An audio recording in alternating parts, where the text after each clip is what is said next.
weird noises there.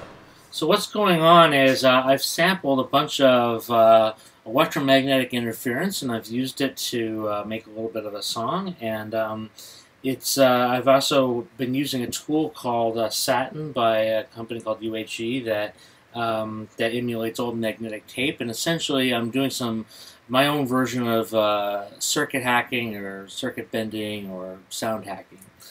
So what's going on is I've got a small mixer, which is $50 from a company called Behringer, and it basically lets me plug in a microphone. It acts as a preamp, and on the end of it I have a telephone pickup, which is basically this little $10 thing I got from Radio Shack. And what it is it's really just a magnetic coil that gets amplified. And I hooked up my my iPhone here, and so you can see what happens is if I stick this little coupler on my phone in different places, I'll get different noises. Yeah, you can probably hear them.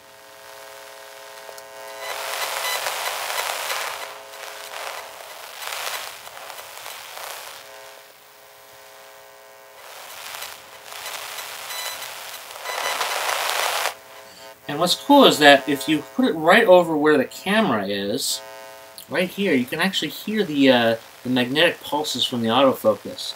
Listen to this.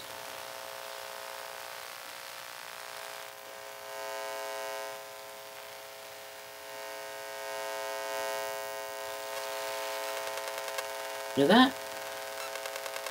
That's basically just me pressing to refocus the screen.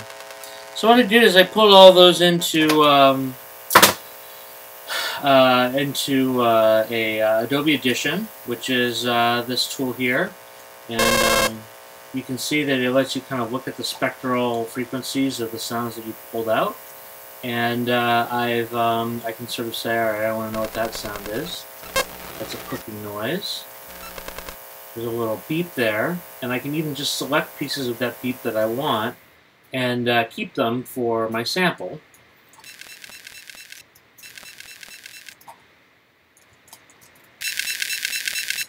And then I just essentially just use Logic's own synthesizer off of,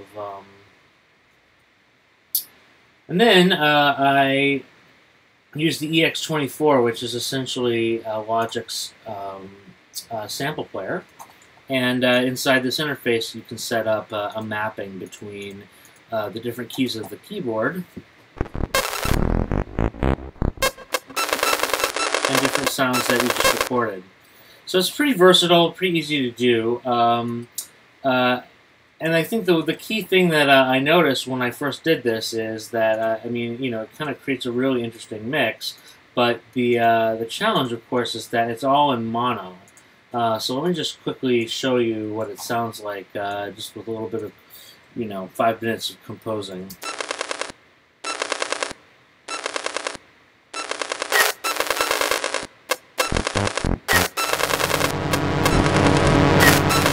So it's kind of okay, but what I wanted to do, is like my heroes, Boards of Canada, is to simulate a little bit of the kind of tape hacking that those guys would frequently do. And so one of the things I did here for this glitchy part here, which is basically just my percussion, I added in Satin, which is the U-He's tool, a really nice delay. This is before, and this is with. So I'm driving the tape pretty hard. You can see that in this little segment here, I'm actually peaking the tape quite a bit. And of course, on the other side, I'm also increasing the output a lot too. And then I have two little modulating delays here that kind of, one of them pan to the left, one of them pan to the right, that essentially give me the delay, the stereo effect. And I've added some wow and flutter just to simulate an old tape deck. For my little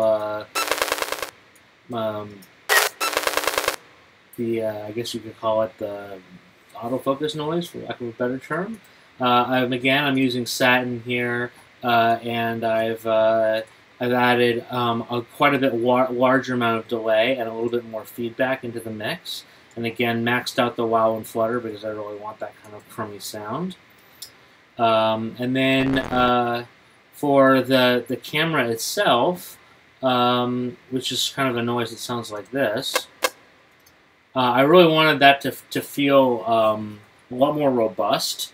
And the way I am playing around with this thing called Ubic, which is also by U-He. They make a really great plugin here that is basically an well, they call it an ambience processor, but essentially it's an algorithmic reverb. And with that in, it adds quite a bit of kind of room and space to that little beeping noise. And then, you know, I've added a few other kind of effects to each of these different tracks. I think the one in particular that's most important is the reverb on the chords. The way I set that up is, I guess I'll solo the track for you.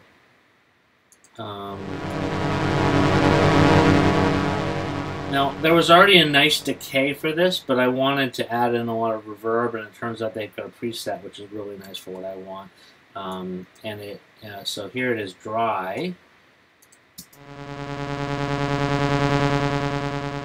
I mean, it's okay, but with the extra reverb, I'm getting both a stereo effect as well as a lot more interest, and it even has that kind of menacing sound to it. So here's my composition now with all of the all these presets loaded.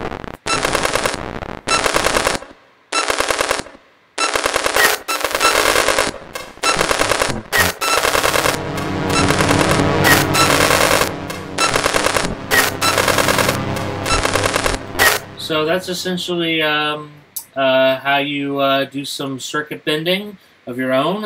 It doesn't take a lot of hardware. I think the key thing is how you process it. I really like these plugins. If I could afford it, I'd probably buy them all. But they kind of are fantastic ways of opening up the sound and getting some really interesting effects.